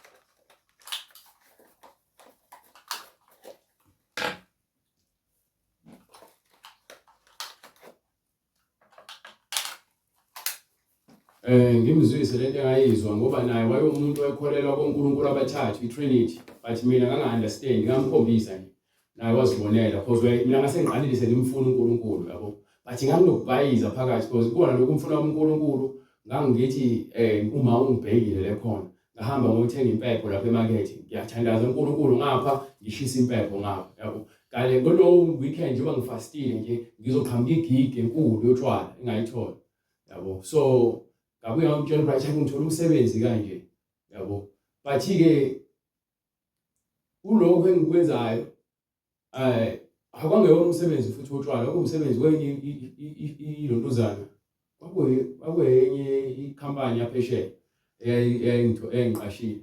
So lo msebenzi lo wawuzokhokha hhayi kakhulu kepha uzokhokha yona. So sengifika-ke noBright-ke, sengifika kuyena uBright ngimkhombise-ke noBright abone ukuthi hayi naye useyafuna ukuguquka manje because uBright naye uyacwila ebufebeni, amantombazane ngamantombazane ayaphuma ayangena into ongayazi nje. So mina-ke manje ngisafunda ngoNkulunkulu kahle hle. So uma ngifunda ngoNkulunkulu ezinye izinto angiziqondi, ngase ngibuyela lo mfundisi lo because ngiyazibhala izinto phansi phela mina mengifunda, ngitshele umfundisi lo wengifundisa wase-America kepha manje ula eCape Town nesonto lakhe, ngimbuze ukuthi lisho ukuthini iBhayibheli kanje, ngimbuze athi hhayi achaze ngendlela yakhe, wangithe ngifuna senze iBible study naye yabo. Thola ukuthi akanalo ulwazi kepha bathatha iBhayibheli baliphice basithumele njengenganekwane yabo. So mengikhuluma lezi zinto ezikeBhayibhelini nathi mina ngeke aze angivumele ukuthi ngikhulume nabantwana bakhe ngale ndlela engikhuluma ngayo, okusho ukuthi iqiniso kumina selifikile sekukhona ukukhanya. Yena wayekurejecta lokho uNkulunkulu ayengikhombise kona yabo. So kusukela lapho-ke saqala noBright-ke saba nama-Bible study sisodwa sifunda. Kwakukhona abanye bevakasha bebona lento esifundisayo bahambisana ngoba baphuma kwamanye amasonto, bana banenye perception noma okunye ukuqonda ngokweBhayibheli ngokwamabandla abo. So ngaleyo ndlela leyo esinoBright saqala-ke sathi hayi kufanele sishumayele manje yabo, ngoba sesinokuqonda yabo. Saqala-ke endlini-ke sashumayela, saqala safunda kuthe sekufike isikhathi njengoba ngishaya ne-boxing, ngihambe ngiye kwi-boxing, mengiphuma kwi-boxing ngiphinde sibuye sinoBright sohlala eBhayibhelini. Kwahamba isikhathi ngiya kwi-boxing kwafona ubaba omncane wangibuza imibuzo, ngazi ngangikhuluma ngani yabo, ngase ngimkhombise ngiyakholwa, wangibuza imibuzo mayelana neBhayibheli ngamchazela wanokuqonda yabo. Wayesevula igroup wahlanganisa abantu ngoba waqala wavula igroup yabantu ekuthiwa abakaZondi kuphela. So leyo group leyo kwakuyindawo zaNkulunkulu, kwathola ukuthi idatha iyaphela kwabanye bathi abanayo, kwase kuthiwa uzovula igroup ehlangene nezwi lenkosi yabo. So kusukela lapho igroup yokuqala eyavula kuthiwa izwi lenkosi, kwakufakwe abafundisi nabantu bayakholwa, kepha uNkulunkulu ulwazi ayenginike lona lwalungaphezu kwabo ngokweBhayibheli because uNkulunkulu ungenzela umusa, wangipha ukuhlakanipha kwakhe, wangambulela izinto eziningi ngesikhathi esifishane kusukela ku-2021, 2022, 2023, 3 years, unyaka wesi-4 ngizoqala ngihamba noNkulunkulu ngikhula ngendlela yabo. Lo group lesaqala khona ukushumayela izwi lenkosi. Kukhona ukushumayela izwi lenkosi-ke ezinye izinto sisazenzela because asikakokhulu, kepha ezinye izinto siyaziqonda ngokweBhayibheli yabo. So ngale ndlela ukuthi amavesi ayekhuluma ngezinto ezithize ngawabhala phansi ngithi ngifuna ukushumela ngalezo zinto, but uNkulunkulu wayengafuni because leyo nto kwakungeyena okhulumayo, kwakuyimina ofuna ukukhuluma ngento ethize le efunwa yimina ngaleso sikhathi. uNkulunkulu uthi uyazikhulumela kumuntu. So ukuze uNkulunkulu azikhulumele kumuntu kumele wena uhlale ezwini lakhe yabo. So ngisashaya iboxing, ngisamodela, ngiyatrade ngapha, but akuhambi kahle, kuye kunalokho xixixixi nje bezinto ezingahambi kahle yabo. But salokho esikhula-ke noBright ngolwazi, saqala sashumayela sagcina sesenza-ke amavidiyo ka-YouTube. Uma ubheka ka-YouTube izokuvezela ukuthi siqale nini ukuphosta amavidiyo okuqala nama-audio okuqala. Sesishumela noBright esasebenza eVirgin Active. uBright-ke emva kwalokho enikela mina-ke ngingenayo imali kwesinye isikhathi, uBright enikela etithe, khipha imali yokweshumi enza zonke lezo zinto. So hambe kwesikhathi le bengihleli khona ngoba bengihleli ngesikweletu. Mina ke imali ngenza izidingo zami engizibothi zibaleke leso sikhathi lokho kuyikona kumele ngikwenze angikwenzi. So leyo nto leyo iyangilimaza. Engangokuba lapha kwase kumele ngiphume ngahamba ngaya ka-housing bafike banginika incwadi kulo muntu yakwazi ukungixosha ngenxa yokuthi bengihleli kulesimo engihleli ngaphansi kwaso ngenxa ye-pandemic ne-COVID. So akekho umuntu onomsebenzi njengamanje, akekho ngathi umuntu omxosha umsabi yabo. So ngathola leyo ncwadi ngaphinde ngahlala esinye isikhathi yabo. Sebefuna ngiphume isikhathi eside because sengihlalile phela bathi seyiphelile i-COVID, but manje imisebenzi ayikho imisebenzi. No boxing angiyi lapho ngiyatraina nje i-boxing angakolwi. Ku-trading angiyenzi imali futhi nakhona because kuba kunesikhathi le khona ukuthi anginayo imali jobo. Kusuka emva kwalokho mawuthola ukuthi ngiyenzile imali kwi-trading ngizohambisa ngipose logugu ekhaya ngibe nalo madlana but ngibuye ngifake imali i-trading iphinde ingqwambe futhi because senza izinto ngomona ukuthi sifuna ukuba kusune-imoto ozibekile engqondweni yakho ufuna ukuba nazo yonke leyo nto leyo. So kuhamba kwesikhathi-ke manje uNkulunkulu esesebenza ngempela because sekubuyile sengiyekile ukubhema insango, sengiyekile ukuphuza. U-Arabel uvakashile. U-Arabel manje usabhajiwe kwinsango, ubhajiwe kugwayi, usebhema ne-vapor yabo. So mefika ufike enze lezi zinto lezi aqale angifice ngifunda. Mefika ngifunda ufuna senzile indlela ebesenza ngayo ukuthi athole insango, ngimxhumanisa abantu abadayisa insango. Bathi inhliziyo yami ayinakho ukukhululeka. Hamba uthe ngugwayi athi ngimgoqele ngimshukele ngimgoqele abheme mina ngiyahleli ngiyafunda yabo. Ngizitshela ukuthi hayi mhlambe naye uzo-adjust yabo. Sihlale sicabana abuya ngithuke ngayo uNkulunkulu lona yabo sonke zonke lezi zinto lezi. Enhlizweni yami angisathandi ngokuba kuyona le relationship le. Ngoba manje iletha ungazwani le relationship esikuyona. So bese ngasafuni ukuba ku-relationship because bese ngifuna ukuphuma. Ngase ngithi uNkulunkulu uma kuyintando yakho ngicela le relationship le uyiqede yabo. Ngoba ingcolile kugcwele nje ukungcola i-toxic kakhulu. So akuphelanga nje 2 weeks ngicelile lo mkhulu yakuNkulunkulu wasihlukanisa no-Arabel. Arabel wahamba nangithi uzobuya ngoba sasinako ukuxabana kanje aphinde abuye but this time wahamba nje for good u-Arabel. So kusukela lapho-ke sesiqalile no-Bright-ke esishumayela-ke uNkulunkulu esigada-ke endleleni. Saze savula igroup lesibili ekuthiwa izwi lenkosi. So manje na-ke the ngesinye isikhathi sesishumayela-ke senza izidingo zasesontweni. Mina ngaphinde futhi ngathatha imali kwimali yomnikelo ngafaka kwi-trading ngayenza imali. Beku-last year qala unyaka ngayenza imali ngithi ngenza 120,000 rand. But-ke ngilokhu ngikhipha kancane ngiyisebenzisa ngiyisebenzisa ngathatha nale mali engiyikhiphile kwimali le bengithathile kule mali yomnikelo ngayiphindisela. Ngaphinde ngafaka ngafaka obalini u-21,000 ngafaka nga-add ngaphezulu. So sesiqala-ke manje sesivuthiwe-ke ngolwazi kaNkulunkulu sesenza-ke into ezikaNkulunkulu ngendlela. So ngaqhubeka-ke ngase ngiplana because uBright benebhizinisi eceleni lokumasaja. Ngisho uBright angifuni ukuthi aloke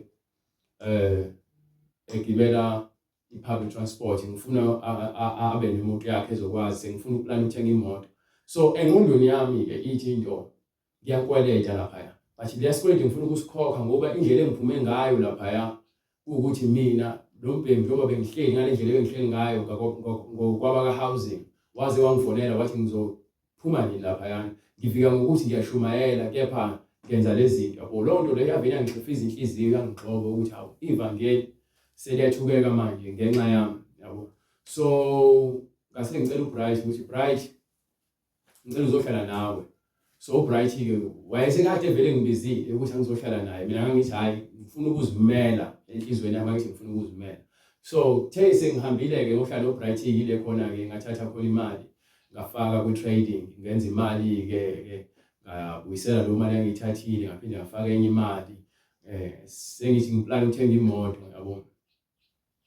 Kanti umhabholo nomona uzovuka yabo ukuthi hayi usengenze enye imali, le mali oyikweletayo lapha kwaku 87,000 namanje kusawu 87,000 uzoyikhokha bese uhlanganise le mali engaka. Ngathi mina okay ngizokwenza njalo, enhlizweni yami ngizitshela lokho yabo. So nakho ke manje inhliziyo yami seyivukwa ngumona ke, sekuvuleka igebe manje lokuthi kungene umoya omubi ukuthi ngifune more kunalokho uNkulunkulu angenzele umusa ngakho. So yaphinde le mali le yahamba yonke yo trading le kade ngiyenzile, asanganelwa ikhanda ke ngaphatheka kabi, ngase ngithi hayi kulungile yabo, ngizophinde ngizame futhi, ngizophinde ngithathe kule mali le yomnikelo yabo. But ngaqale ngalinda ngashintsha iBhayibheli leli lesingisi, kuneBhayibheli besolishintsha salenza lona saliqeda sahamba solipublish. So sesipublishile ngaphinde futhi ngathatha enye imali ngathi ngiyafaka kwangalunga, phinde ngathatha enye imali ngathi ngiyafaka kwangalunga, kwagcina kuze kusele kwakushika ila imali ayiko 18,000 no 13,000, kwagcina kusele u3,000 because mina ngangilokhu ngithatha kule mali bengaphosisi, ngangilokhu ngithatha kule mali lokhu ngithi ngiyafaka kwi-trading ilokhu inqwamba singakubi nabo abazalwane abaningi. So into engizama ukuyichaza ukuthi lo moya lowo ngawukhulekela uNkulunkulu, ngawubopha, ngarepenta ukuthi angisafuni ukuthi kuphinde kwenzeke lokho. So manje na-ke uNkulunkulu ke esezosisusa eCape Town, vele lo moya lowo sengiwubophile ukuthi lokho angisafuni kwenzeke, ukuthi ngithathe imali yomnikelo, ungcono kube kuyimali yami ngithathe ngitrade ngayo. So ngoba manje sengiyekile ukwenza iboxing, sengiyekile ukumodela, sengiyeke konke ebengikwenza ngenxa yevangeli. So manje mina ngumuntu othanda ukuzimela, ongathandi ukuncika kubantu yabo. So uNkulunkulu ngicela ukuthi angenzele umusa ngikwazi ukuzimela. So amaBhayibheli lawa sawathola, sawapublisha, sawadayisa, abazalwane bayathenga, kwangcono, kwangazi kuba ngcono yabo. So lo ndlela bayiyenza imali. So ngeke ngayiyeka i-trading isikhashana nje impela, ngithi ngagcina last year ngabo-May, ngabo-May njengoba ngize ngaphinde ngayenza last week. So into eyenzakalile, not last week, 2 weeks ago,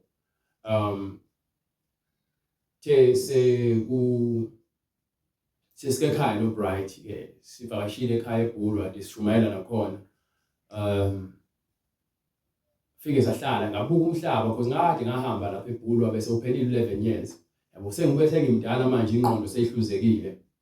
So bengibheka ngifika umhlaba muhle engqondweni yami ukuthi yabona kumele ngakhe lana, kumele ngibe nomuzi lana, ngifuye, ngibe nakho konke. Engqondweni yami nginalokho ukuthi angithandi ukuncika kwemali zomnikelo, angithandi ukuthi ivangeli lithukeke ngenxa yami ukuthi mina ngiphila ngemali zomnikelo. Ngicela uNkulunkulu ukuthi abusise umsebenzi wezandla zami ukuze ke ngizokwazi ukuthi ngizimele, ngezukuncika ngalutho, nama-trip esiwahambayo siwahambe ngokuthi ngishaya iphakethe lami because kule vangeli esishumayelayo ababaningi abazalwane abahamba nathi and ababaningi abazalwane abanikelayo. So abazalwane abanikelayo mhlawumbe abadlulile ngisho ku10 yabo. So ngaleyo ndlela imali suke sinayo, suke sifoundwe ngamandla kaNkulunkulu kukho konke suke sinakho. So mina ke bese ngifika emakhaya ke sengibuka yonke lento ngithi ayabona Bright, ngikhuluma noBright ngithi Bright kufanele unginike 1,800 rand, ngifuna ukuqala ngibuyele kwi-trading khona ngizokwakha la yabo le ndawo i-right, indaba ungatrade iyona le ngilibazisayo. Yabo nje ngichaze kanti mina ngikhuluma lokho kuBright vele sengithathe imali kwimali yomnikelo futhi ngiphula le covenant engangiyenzile ye-repentance ukuthi ngeke ngisayithatha imali kule mali yomnikelo ngenza izidingo zami njengoba i-trading, ngoba ngingayithatha yokudla nezinto eziphathelene nema-trip esiwenzayo nazo zonke izinto, but le trading ngifuna kube imali ephuma ephaketheni lami. But ke mina ngathatha ke lo mali ngayifaka ngitshela uBright naye uBright wanginika lo mali ngithi hayi ngifuna i-account iqine khona ngizokwazi but ngendlela engenza ngayo ngenza ngendlela yokuthi mina sengithe ekhanda lami ngakhanda ukuthi ngifuna ukwakha umuzi umhlaba vele ukhona la ekhaya ngifuna ukwakha umuzi sithenge imoto khona sizokwazi ukuthi siqhube ivangeli nje ngendlela ehlelekile nangendlela engathukeki uNkulunkulu. So nanokuthi ke nginalesikweletu lesi sika 87,000 ekumele ngisikhokhe ekuyisona futhi esingenza ngabi nakho ukuthula engithi bengikhuleka ngithi uNkulunkulu ngiyacela ukuthi ungenzele umusa ngikwazi ukukhokha lesikweletu ngoba isona esinganginika ukuthula. iBhayibheli lithi ungakweleti noyedwa umuntu. But ke njengokuba ngingaphansi kwalesimo engazi ukuthi mina manje sengiyazihambela uNkulunkulu angimlindi ukuthi yena angenzele umusa ukuthi ngikwazi ukuthi ngibona amandla akhe engikhipha kulesikweletu yabo. So into eyenzakalayo manje mina ke ngithathe le mali ifike futhi ngishayeke yabo because ngitrade ngenhliziyo futhi uma utrade ngenhliziyo kusho ukuthi unomhawu awusa analyze imarket awusahambi ngokwemarket usuwenza izinto ngokungaqondi. So uma kwenzeka ngishayeka ngiphinde ngimtshele uBright kanti vele futhi sengiphinde ngathatha kwimali leyo yomnikelo ukuthi ngiphinde ngifund i-account yami. Yenzeke lo nto leyo yaze yayishaya yayivala i-account.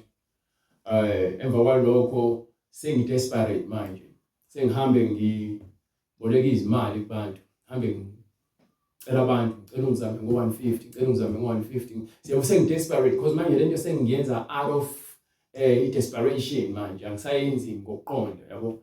So umoya ingcwele useyangikhumbuza ukuthi wena wathini yabo and lento le funeke uyiyeke yokuthi uthathe imali yasesontweni because noma kuthiwa uthi enhlizweni yakho uzoyikhokha but isitha sithola indlela yokuthi sikwenze wena ungenza izinto ngokuqonda ugcine sekulahleka yonke lento le othi uyayakha uzithole manje wena sowusoleka uzokwazi ngalendlela leyo. Isitha senzela ukuthi ngingakwazi nokuthi ngime la kwe-pulpit ukuthi ngishumayele iqiniso because mina nginalo ukuthi ngithathe imali yomnikelo ngafanda i-account yami ngegugu lokuthi ngifuna ukuzimela le mali ngizoyikhokha ngifuna ukukhokha nazo zonke izikweletu but kunalokho ngiyacwila kakhulu.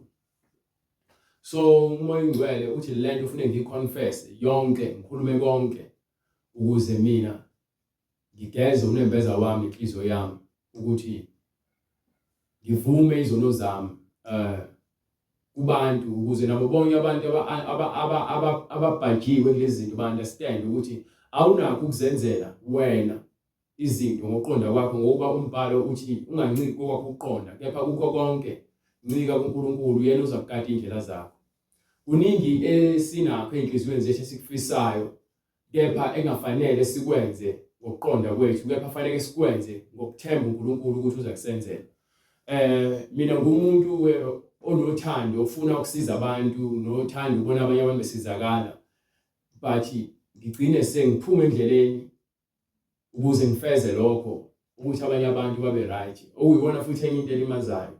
So njengamanje into engicelayo kuNkulunkulu indethelelo ukuthi lo moya lo uboshwe ngegama lika Jesu ukuthi ungaphinde ungibuse uvalwe.